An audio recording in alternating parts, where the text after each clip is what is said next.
This is a paper on COVAN, which is COVID-19 associated nephropathy. Largely has to do with your kidneys. In this study, autopsies were performed within 2 calendar years, where they did histopathology on the kidneys, and they also evaluated the presence of COVID virus in the renal structures by immunohistochemistry. 40 patients were included in this study.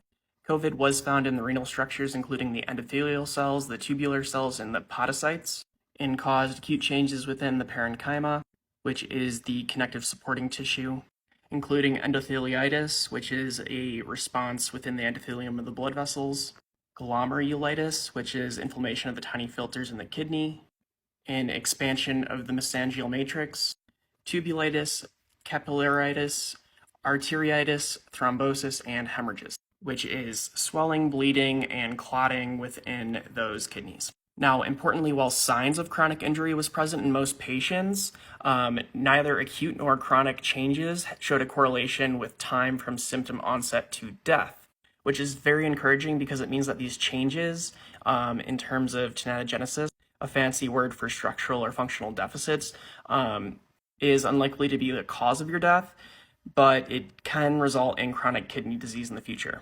These 40 cases were virologically proven cases of COVID-19 disease patients, proven with real-time PCR. The autopsies were performed between November 2020 and November 2022 out of St. Marina University Hospital.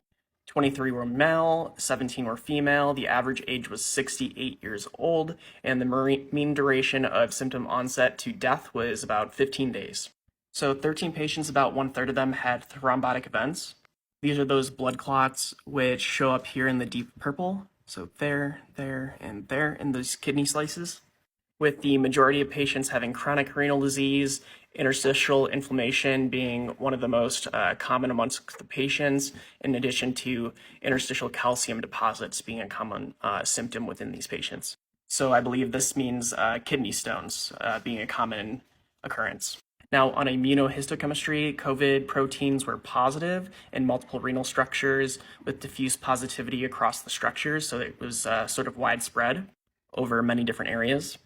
So the current study is confirming that COVID has a presence in the renal structures as proven by the immunohistochemical results, showing that the kidneys may be a place where COVID has replication potential, where these individuals with COVAN are reporting acute tubular injury, collapsing glomerulopathy, and podocytopathy, in addition to various inflammatory changes, where rare side effects are even occurring in some patients, such as tubular protein casts due to rhabdomyolysis.